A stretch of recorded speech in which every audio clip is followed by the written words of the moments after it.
रामकृष्ण हरी. माऊली मध्ये आपले सहर्ष स्वागत. शेतकरी मित्रांनो, आज आहे 31 जुलै.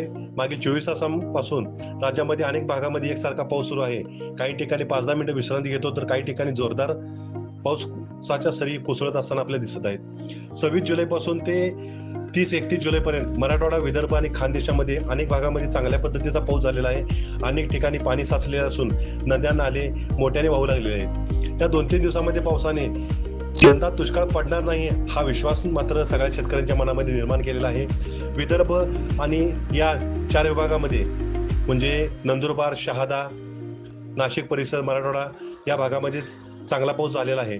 दक्षिण महाराष्ट्रामध्ये नेहमीप्रमाणे परतीचा पाऊस चांगला असतो आणि यावर्षी मराठवाडा आणि खानदेशाला याचा चांगला लाभ होताना दिसत आहे.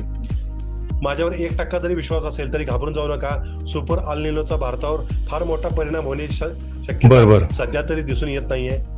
विशेषतः महाराष्ट्रावर याचा परिणाम होईल असे चित्र नाही.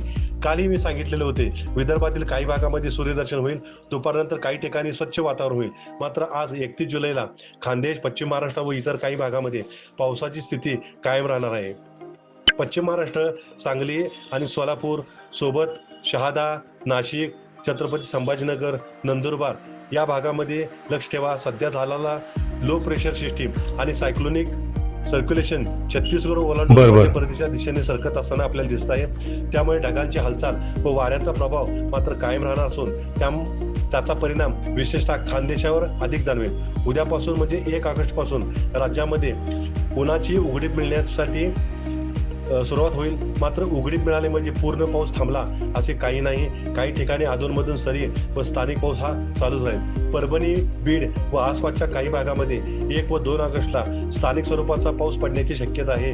शेवटी तुम्ही माझ्या या अंदाजावर विश्वास ठेवता, त्याबद्दल तुम्ही कौतुक करता, त्यासाठी तुमच्या सगळ्यांचे, शेतकऱ्यांचे मनापासून आभार. खरे श्रेय माझे नाही आहे, खरे श्रेय हे निसर्गाचे आहे. फक्त आपण तुम्हाला ही माहिती पोहोचवण्याचा आपण प्रयत्न करतो. परत भेटूया पुढच्या व्हिडिओमध्ये. तोपर्यंत रामकृष्ण हरी.